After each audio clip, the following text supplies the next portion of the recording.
अस्सलामुअलैकुम बच्चों, आज चारून जमात में आज हम सबक नंबर 20 सबर का फल पढ़ने जा रही है। बहुत ही अच्छा लेसन है। लेकिन बच्चों इस सबक को बयान करने से पहले आपकी उस्ताद आपसे कुछ कहना चाहती है। अगर आप मेरे चैनल पर नए हो तो मेरे चैनल को ज़रूर शेयर कीजिए, सब्सक्राइब कीजिए। चलो बच्चों, आज हम चारून जमात में सबक नंबर 20 सबर का फल पढ़ने जा रहे हैं। बच्चों, अक्सर आपने दादा नानी की कहानियों में ज़रूर सुना होगा और अम्मी की कहानी में सुना होगा और आपको अब्बा भी ज़रूर किस्से सुनाते होंगे। सब्र का फल मतलब हमें हर काम में मेहनत और लगन ईमानदारी से करना है, लेकिन हमें अपनी मेहनत और काम के साथ सब्र भी करना है। जैसे हम डॉक्टर बनना चाहते हैं, इंजीनियर बनना चाहते हैं, उस्ताद बनना चाहते हैं, तो हम उसके लिए बहुत पढ़ाई करते हैं और कभी कभी हमारी जो कोशिशें रहती हैं हमें नाकाम नज़र आती है। हम बोलते हैं ना, हम नाकामयाब नज़र आते कि हम अपने मकसद में, हम अपने काम में कैसे कामयाबी हासिल करें। तो हमें अल्लाह मेहनत करने के साथ हमें अल्लाह ताला से दुआएं भी करनी है और कोशिश भी करनी है। और हमें जैसे हमारी ज़िंदगी में कभी मुश्किलात आते हैं, कभी परेशानी आती, मुसीबतें आती, तो अल्लाह ताला क्या कहता है हमसे? अल्लाह ताला हमसे हर अपने मुसलमान बंदों से फरमाता है कि हमें इस वक्त सब्र और दुआओं से, नमाज से काम लेनी चाहिए, कि हमें सब्र से काम लेना चाहिए। कि अल्लाह ताला ने कहा है कि अल्लाह ताला सब्र करने वालों के साथ है और अल्लाह ताला सब्र का फल ज़रूर देता है। तो हमें हर काम सब्र से करना चाहिए। हमें ऐसे जल्दबाजी का काम हमने बड़े बुजुर्गों से कहा सुना होगा ना, शैतान करता है। तो हमें सब्र से काम करना चाहिए और अल्लाह ताला बेशक सब्र करने वालों के साथ है। तो चलो बच्चों, हम अपने सबक की शुरुआत करते चारून जमात में। सबक नंबर 20 सब्र का फल। बच्चों, यहाँ पे आप एक तस्वीर देख सकते हो। यहाँ पे जो एक बूढ़ी अम्मा है, बूढ़ी नानी है, दादी भी हो सकती है। यहाँ पे उसके इर्द गिर्द कौन बैठे हैं? बहुत सारे बच्चे बैठे हैं। अब बूढ़ी अम्मा देखो, जो है दादी है, वो क्या सुना रही है? दादी नानी जो भी हो, वो बच्चों को कहानी सुना रही है। तो चलो हम अपनी कहानी की शुरुआत करते हैं। नानी अम्मा ईशा की नमाज पढ़कर जो ही अपनी चारपाई पर आकर बैठी, अब बच्चों ने उन्हें घेर लिया। अभी यहाँ पे देखो बच्चों, अक्सर आपके अपने अम्मी अब्बों के साथ तो घर में रहते होंगे, अपने मकान में अपने खानदान के साथ। आपके साथ अम्मी अब्बू, भाई बहन और नाना नानी, चाचा चाची, दादा दादी वगैरह ज़रूर रहते होंगे। जो आपका एक जॉइंट खानदान रहता है जहाँ पे हम अपने खानदान के साथ रहते हैं। तो यहाँ पे देखो, अक्सर आपने देखा होगा नानी अम्मा जब ईशा की नमाज़ पढ़ लेती तो ज़रूर हमारे जो घर के जो बच्चे होते हैं, हमारे खानदान के जो बच्चे होते हैं, चाचा के लड़के और खाला की लड़की, ये सब वगैरह रहते हैं ना, सारे जो हमारे जो कज़िन भाई बहन रहते हैं, चाचाजाद भाई बहन और खालाजाद भाई बहन रहते हैं, देखो आपस में एक ग्रुप बना लेते हैं और आपस में खेलते हैं।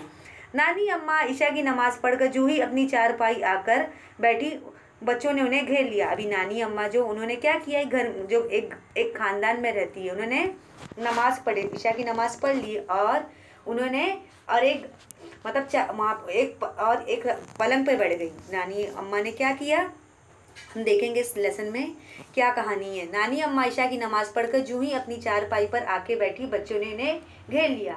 सब एक साथ चिल्लाने लगे, नानी अम्मा कहानी, कहानी, नानी अम्मा कहानी। जैसे हम अपने घर में रहते तो अक्सर हम अपनी दादी नानी से और अम्मी से रात के वक्त हम उनसे ज़िद करते कि अम्मी हमें कहानी सुनाए, दादी हमें कहानी सुनाए, ना दादी हमें कहानी सुनाए। तो वो नानी अम्मा ने ईशा की नमाज़ तो पढ़ ली थी, उन्होंने क्या कहा, और उन्होंने पलंग पे बैठा है और बच्चे सारे उन्हें घेर लिए। अब बच्चे उनसे क्या कर रहे हैं, नानी अम्मा हमें कहानी सुनाए।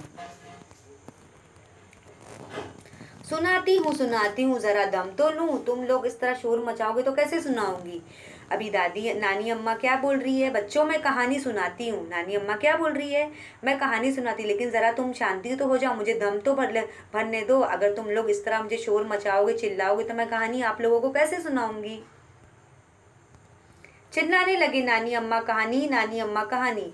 सुनाती ज़रा दम तो लो, और तुम लोग इस तरह शोर मचाओगे तो कैसे सुनाऊंगी। अच्छा चिड़ी मिड़ी चुप, आसमां ने मुंह पर उंगली रखते हुए कहा। सब खामोश हो गए। फिर नानी अम्मा ने सबको कहा, सारे बच्चों को क्या बोला कि ज़रा तुम लोग शांति हो जाओ, मुझे थोड़ा दम भर लेने दो, मैं तुम्हें कहानी सुनाती हूँ। अच्छा चिड़ी मिड़ी चुप, आसमां ने मुंह पर उंगली रखते हुए कहा। सब बच्चे खामोश हो गए। अभी जो आसमां एक बच्ची थी, उसने बोला सब लोग खामोश हो जाओ, अगर आप लोग खामोश होंगे तभी तो नानी हमें कहानी सुनाएंगी। नानी अम्मा ने खंकार कर गला साफ किया, पूछा बताओ मैं कौन सी कहानी सुनोगे। अभी नानी अम्मा जो उन्होंने अपना खांसा गला साफ किया और बच्चों से पूछा कि मैं तुम्हें कौन सी कहानी सुनाऊं।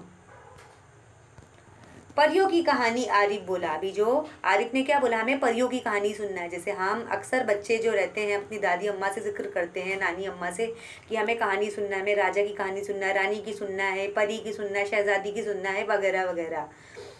नहीं, जादूगर, जादूगर की, रशीदा बोली। अभी रशीदा क्या बोल रही है, आरिफ ने क्या बोला, मुझे परियों की कहानी सुनना है। रशीदा बोली मुझे जादूगर, अजिन की, ऐसे मुझे कहानी सुनना है, जानवरों की, परिंदों की कहानी सुनना है। नहीं, जंगली जानवर की, इस्माइल ने जोर देकर कहा। अभी इस्माइल जो एक बच्चा है उसने क्या बोला, मुझे जंगली जानवर की कहानी सुननी है। जैसे आपने पैसे कौवे की और चालाक लोमड़ी और बंदर और मगरमच्छ की कहानी तो सुने होंगे, कोयल की।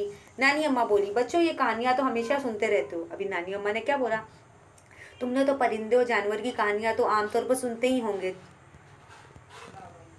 आज मैं तुम्हें एक ऐसे पैगंबर की सच्ची कहानी सुनाती हूँ जो बहुत सब्र वाले थे। अभी नानी अम्मा ने क्या बोला, तुम परिंदों की, जानवरों की, ऐसे चालाक लोमड़िया, प्यासा कौवा और ये भालू की और कोयल की, ये ऐसी मगरमच्छ बंदर की कहानियाँ तो सुनते होंगे, लेकिन आज मैं तुम्हें एक ऐसे पैगंबर की सच्ची कहानी सुनाती हूँ जो वाकई बहुत ही सच्चे पैगंबर सब्र करने वाले थे।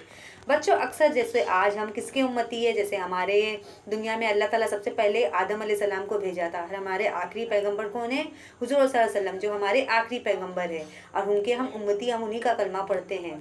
तो उन्होंने एक पैगंबर की कहानी सुनाई जो बहुत ही सब्र वाले इंसान थे। तमाम बच्चे हाथ बंद कर बैठ गए। नानी अम्मा ने कहानी सुनाना शुरू किया। अब तमाम बच्चे जो थे सारे हाथ बांध कर बैठ गए। नानी अम्मा ने कहानी सुनाना शुरू कर दिया।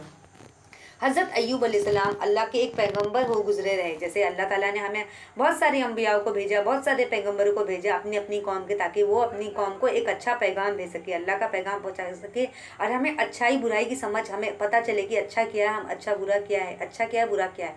हमें अल्लाह पे ईमान लाना है, अल्लाह पे यकीन करना है कि अल्लाह के सिवाय कोई इबादत के लायक नहीं है, और हुजूर सल्लल्लाहु अलैहि वसल्लम अल्लाह के पैगंबर है। जैसे हम पहला कलमा पढ़ के इस्लाम कबूल करते हैं, मुसलमान बनते हैं। आप बहुत मालदार और खुशहाल थे, आपकी की गई औलादें थी। अभी जो हज़रत अय्यूब अलैहिस्सलाम एक सच्चे पैगंबर थे और सब्र वाले पैगंबर थे, मतलब आप बहुत मालदार खुशहाल ज़िंदगी गुजार रहे थे। आपकी कई औलादें थी, दुनिया की सारी नेमतें आपको हासिल थी, मगर आप खुदा की याद से कभी गाफिल नहीं रहते। मतलब उनकी दुनिया की सारी नेमतें उनको हासिल होती, लेकिन आप खुदा की याद से कभी गाफिल नहीं होते। मतलब अल्लाह ताला ने उन्हें बेशुमार नेमतों से नवाजा था। मतलब अल्लाह ताला तो हर किसी इंसान को किसी को ज़्यादा देता है, देकर आजमाता है, दौलत देकर आजमाता है, किसी को कम दौलत दे के आजमाता है।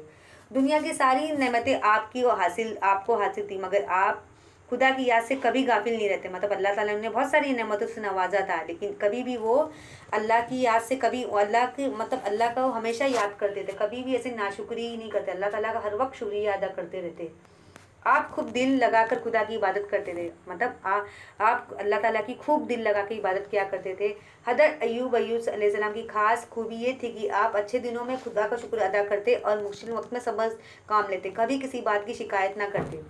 मतलब हज़रत अय्यूब अलैहिस्सलाम, उनकी खास बात क्या थी, उनमें क्या अच्छाई थी, मतलब जब उनके साथ अल्लाह ताला ने बहुत सारी बेशुमार नेमतों से नवाजा था। अल्लाह ताला ने उन्हें हर तरह तरह की सहूलियतें मुहैया की थी। उनके पास दौलत थी, औलाद थी, मालदार सब कुछ था, घर पैसा दौलत सब कुछ थी, लेकिन वो अच्छे वक्त में अल्लाह ताला का शुक्रिया करते। और जब कभी उनकी ज़िंदगी में मुसीबत आती, परेशानी आती, तो वो मुश्किल वक्त में सब्र कर लेते, सब्र से काम लेते। जैसे आजकल हमारी ज़िंदगी में जब अच्छा वक्त आता तो हम खुदा को भूल जाते हैं, लेकिन जब बुरा वक्त आता है तो हम अल्लाह को याद करते हैं और उन्हें और शिकायतें करते कि अल्लाह ताला ने, हाय अल्लाह हमारे साथ अल्लाह ताला ने क्या किया। लेकिन हमें बच्चों ऐसा नहीं करना है। हमें अच्छे वक्त में अल्लाह ताला का शुक्रिया करना, अल्लाह ताला को हमें हर वक्त याद करना चाहिए। नहीं, ऐसा नहीं सिर्फ हम बुरे वक्त में याद करें और हमारा काम बन जाए तो हम अल्लाह ताला को भूल जाए। हमें अच्छे वक्त, बुरे वक्त, दोनों वक्त में हमें अल्लाह ताला का जिक्र करना चाहिए, अल्लाह ताला से मदद मांगनी चाहिए, अल्लाह ताला का से दुआ करनी चाहिए, अल्लाह ताला की इबादत करनी चाहिए। जैसे अगर अल्लाह ताला हमारे साथ अच्छा वक्त लाता है तो हमें अल्लाह ताला का शुक्रिया करना चाहिए। अगर अल्लाह ताला हमारी ज़िंदगी में आजमाइशें खड़ी कर देता है, मुसीबतें परेशानी लाता है, तो हमें मुश्किल सब्र, नमाज, दुआ से काम लेना चाहिए। बच्चों, अल्लाह हमेशा अपने नेक बंदों का इम्तिहान लेता है। अभी अल्लाह ताला देखो, नेक बंदे को तो अल्लाह ताला दुनिया में ज़रूर भेजता है, लेकिन उनसे इम्तिहान भी लेता है, उनकी ज़िंदगी में आजमाइशें भी लाता है। हज़रत अय्यूब अलैहिस्सलाम भी एक नेक बंदे थे। हज़रत अय्यूब अलैहिस्सलाम क्या थे? एक नेक बंदे थे, एक अल्लाह ताला के अच्छे बंदे थे। एक मर्तबा अल्लाह ताला ने आपको बड़े सख्त इम्तिहान में डाल दिया। जैसे बड़े-बड़े पैगंबर आए, लेकिन अल्लाह ताला ने उनसे बहुत सारे इम्तिहान लिया है, बहुत सारे आज़माइशों में डाला, बहुत सारे इम्तिहान लिया है। जैसे हम बोलते हैं ना, ये हमारी जो दुनिया भी एक इम्तिहान है। दुनिया से अगर हम अच्छे काम करेंगे तभी तो हम आखिरत में जाएँगे, आखिरत में अपनी ज़िंदगी को सँवारेंगे, तभी तो हम जन्नत में जाएँगे। अगर हम दुनिया में अच्छे काम नहीं करेंगे और बुरे काम करेंगे तो अल्लाह ताला हमारे लिए क्या बनाया है? जो अल्लाह पे ईमान है, अल्लाह ताला ने बोला कि जो अच्छे काम नहीं करेगा उसको मैं जहन्नुम में डालूँगा। जो अच्छे काम नहीं करेगा, जो बुरे काम करेगा उसको मैं जहन्नुम में डालूँगा। जो अच्छे काम करेगा, नेक काम करेगा, उसे मैं जन्नत में डालूँगा। तो ये हमारी दुनिया क्या है? एक इम्तिहान ही है। तो हमें अल्लाह ताला ने बहुत सारे पैगंबरें भेजे, लेकिन उनके साथ अल्लाह ताला ने इम्तिहान भी लिया है। अचानक मुसीबत की ऐसी आंधी चली कि आप हरे भरे खेत बड़े खेत उजड़ गए, खेलान अनाज से खाली हो गए। मतलब अल्लाह ताला ने उनकी ज़िंदगी में मुसीबत डाली कि उनके जो खेत थे बिखर गए, उनका जो मतलब खेत था, जो खेत थे उजड़ गए थे, मतलब उनकी अनाज पूरी खाली हो गई, सारे मवेशी मर गए, बच्चे बीमार पड़ गए, उनकी जो सारी मवेशी थे वो मर गए और बच्चे जो थे उनकी औलाद बीमार पड़ गए। बीमार भी ऐसे कि एक एक करके सब गुजर गए, मतलब ऐसे बीमार पड़ गए एक एक करके सब वफात हो गए, माल और दौलत ख़त्म हो गई। मतलब उनके पास जो भी हज़रत अय्यूब अलैहिस्सलाम के पास माल और दौलत थी सब खत्म हो गई। कुछ दिनों बाद आप भी सख्त बीमार हो गए। फिर कुछ वक्त गुजर गए तो ये जो हज़रत अय्यूब अलैहिस्सलाम उन्हें भी बीमारी, वो भी बीमार हो गए। आपको कोढ़ का मर्ज लाहक हो गया, बदन में कीड़े पड़ गए, मतलब उनको कोढ़ का मर्ज हो गया था, उनके बदन में कीड़े पड़ गए थे। जैसे आजकल हमारी ज़िंदगी में अगर कोई मुसीबतें परेशानी आ रही तो हम देखो हाय अल्लाह करते हैं, हम बोलते कि हमारे साथ क्या बुरा हादसा हो गया। हज़रत अय्यूब अलैहिस्सलाम की हालत देखकर दुनिया वालों ने आपसे मुंह मोड़ लिया। जब लोगों ने देखा कि हज़रत अय्यूब अलैहिस्सलाम का जो हालत है वो बहुत बुरी हो गई, तो दुनिया वाले जो उनके रिश्तेदार थे, दोस्त अहबाब थे, उन्होंने उनसे मुंह मोड़ लिया, उनसे बात करना छोड़ दिया, रिश्तेदारी ने भी नाता तोड़ लिया। अगर कोई आपके साथ था तो वो आपकी नेक और पाकबाज बीवी थी। मतलब उनकी कंडीशन देख के, उनकी हालत देख के उनके जो रिश्तेदार थे, दोस्त अहबाब थे, उन रिश्तेदारों ने उनसे नाता तोड़ लिया था। लेकिन इस मुसीबत के वक्त में उनका साथ कौन दे रही थी? उनकी नेक पाकबाज बीवी थी, जो उनका मुसीबत के वक्त में साथ दे रही थी। वो रात दिन आपकी खिदमत और देखभाल में लगी रहती और ढारस बंधा देती, मेहनत मजदूरी करके अपने दुखियारे शौहर के लिए खाने पीने का बंदोबस्त करती। मतलब उनकी जो बीवी थी बहुत ही नेक पाकबाज थी। मतलब वो रात दिन आप मतलब हज़रत अय्यूब सलाम की खिदमत करती, देखभाल करती और उनकी एक धार बनी रहती। वो मेहनत मजदूरी करके अपने दुखियारे शौहर के लिए खाने पीने का बंदोबस्त करती कि मेरा शौहर जो हज़रत अय्यूब सलाम वो खाएगा कैसे, 2 रोटी का बंदोबस्त करती। हज़रत अय्यूब सलाम ने मुसीबत परेशानी के इन हालात में भी खुदा की इबादत तर्क न की। मतलब उनके साथ इतनी मुसीबत आई लेकिन कभी भी उन्होंने अल्लाह ताला की इबादत नहीं छोड़ी। उस मुसीबत वक्त में भी अल्लाह ताला का जिक्र कर रहे थे, इबादत कर रहे थे, अल्लाह ताला को खूब याद कर रहे थे। हर वक्त आपकी ज़ुबान पर खुदा का जिक्र होता। आपको इस वक्त यकीन था कि हर तकलीफ के बाद राहत मिलती। मतलब जो हज़रत अय्यूब सलाम को इस बात को यकीन था कि हर परेशानी के बाद राहत ज़रूर मिलेगी मुझे, खुदा मुझे सब्र का फल ज़रूर देगा। आखिर खुदा को हज़रत अय्यूब के सलाम के हाल पर रहम आ गई। आपकी आजमाइश के दिन ख़त्म हो गए। फिर अल्लाह ताला ने हज़रत अय्यूब अलैहिस्सलाम की दुआ कबूल कर ली। उनका जो सब्र था उन्हें बहुत पसंद आ गया। फिर अल्लाह ताला ने हज़रत अय्यूब सलाम की दुआ कबूल कर ली, उनके रहम आ गया। उनके जो आजमाइश के दिन थे वो ख़त्म हो गए। एक दिन खुदा के हुक्म से ज़मीन में पानी का चश्मा उबलने लगा। एक दिन क्या हुआ? अचानक से खुदा के हुक्म से ज़मीन से पानी का चश्मा उबलने लगा। खुदा ने आपके दिल में ये बात डाली कि इस चश्मे का पानी पीऊँ और इससे गुजर करूँ। मतलब खुदा ने आपके दिल में हज़रत अय्यूब सलाम के दिल में बात डाली कि पानी पीऊँ और उससे गुजर करूँ। आप रोज़ाना ये पानी पीते गुजर फरमाते। आप मतलब क्या करते? रोज़ाना पानी पीते गुजर फरमाते। खुदा की कुदरत से रफ्ता रफ्ता आपका मर्ज दूर होता गया। मतलब खुदा की कुदरत से जो था मर्ज दूर होता गया। एक दिन आप पूरी तरह सेहतयाब हो गए। आपके खेत में भी हरे भरे हो गए, बागों में बहार आ गई, दौलत वापस मिल गई। फिर अचानक से उनकी ज़िंदगी में कुछ हालात बदल गए।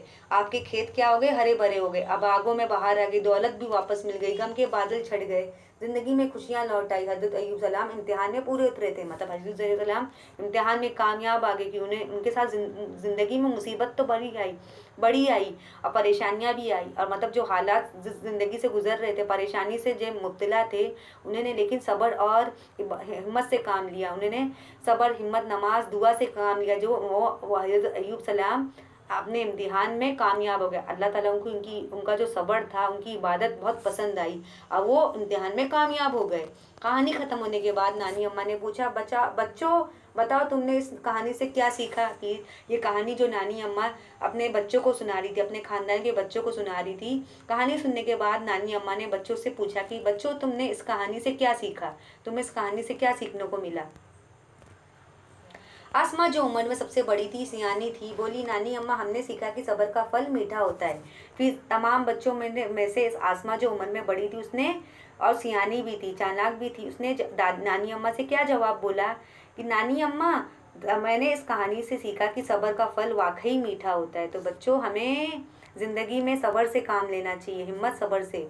नानी अम्मा खुश होकर कहा, शाबाश, जाओ सब अपने अपने बिस्तर पर जाकर सो जाओ, सुबह स्कूल जाना है। फिर नानी अम्मा ने बच्चों को खुशी से क्या जवाब दिया, शाबाश बच्चों, चलो जाओ, चलो तुमने वाकई सही जवाब दिया कि हमें अपनी ज़िंदगी में सब्र और हिम्मत से काम लेना चाहिए। अगर हमारी ज़िंदगी में परेशानी हो तो हमें डगमगाना नहीं चाहिए, हमें अल्लाह ताला से दुआ मांगनी चाहिए, अल्लाह ताला से दुआ करनी चाहिए, नमाज़ पढ़नी चाहिए और सब्र और हिम्मत से काम लेना चाहिए कि हमारी जो ज़िंदगी के जो मुश्किलात है वो हल हो जाए। और फिर नानी अम्मा बच्चों को क्या बोलती, चलो तुम बिस्तर पे चले जाओ, जाकर सो जाओ, क्योंकि तुम्हें सुबह उठना है, स्कूल भी जाना है। बच्चों ने नानी अम्मा को सलाम किया, सोने के लिए चले गए। फिर तमाम बच्चे जो थे, खानदान के बच्चे थे, उन्होंने नानी अम्मा को सलाम किया और रात का खाना खाया और सोने के लिए चले गए। तो बच्चों हमने देखा कि नानी अम्मा थी जो बच्चों को कौन सी कहानी सुनाई, हज़रत अय्यूब सलाम जो अल्लाह के पैगंबर थे, कि हमें वाकई अगर हम अच्छे काम करेंगे, अगर सही रहेंगे तो हमें अल्लाह ताला हमें सब्र का फल ज़रूर देता है। बेशक अल्लाह ताला सब्र करने वालों के साथ है। इस सबक के हम मायने भी देखेंगे बच्चों। हमारे सबक के मायने क्या हैं? दम लेना, रुकना, ठहरना, गाफिल, बेपरवाह, इम्तिहान लेना, आजमाना, मर्ज लाहक होना, बीमारी हो जाना, मुंह मोड़ना, तवज्जो देना, बेमुरती करना, नाता तोड़ना, रिश्ता ख़त्म करना, ताल्लुक़ न रखना, ढारस बनना, तसल्ली देना, तरक करना, छोड़ना।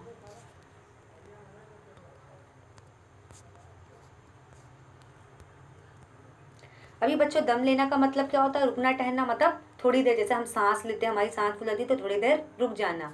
गाफिल, बेपरवाह मतलब हमें किसी चीज़ की परवाह ही नहीं है, हम बहुत ही काहिलीपन कर रहे हैं। इम्तिहान लेना, आजमाना, जैसे हम इम्तिहान देते हैं, हमारे स्कूल में जो इम्तिहान होते हैं। मर्ज लाहक होना, बीमारी हो जाना, जैसे हमें कोई बीमारी हो जाती है। मुंह मोड़ना, तवज्जो ना देना, बेमुरती करना मतलब उस पर ध्यान ना देना। नाता तोड़ना, रिश्ता ख़त्म करना, ताल्लुक़ ना रखना। ढारस बनना, तसल्ली देना मतलब दिलासा देना। तरक करना, छोड़ना। गम के बादल झपटना, झटपना, गम दूर होना। सयानी, समझदार, होशियार, सयानी यानी समझदार और होशियार। तो बच्चों आज के इस लेसन में सबक नंबर 20 में हमने सब्र के फल के बारे में पढ़ा कि हमें अल्लाह ताला का शुक्रिया हर हाल में करना चाहिए और मुसीबत परेशानी में सब्र और हिम्मत से काम लेना चाहिए। नमाज से मदद हासिल करनी चाहिए, अल्लाह ताला की खूब इबादत करनी चाहिए, दुआ मांगना चाहिए कि अल्लाह ताला हमारी नेक अजायद दुआ को कबूल फरमाए। अल्लाह ताला बेशक सब्र करने वालों के साथ है। शुक्रिया।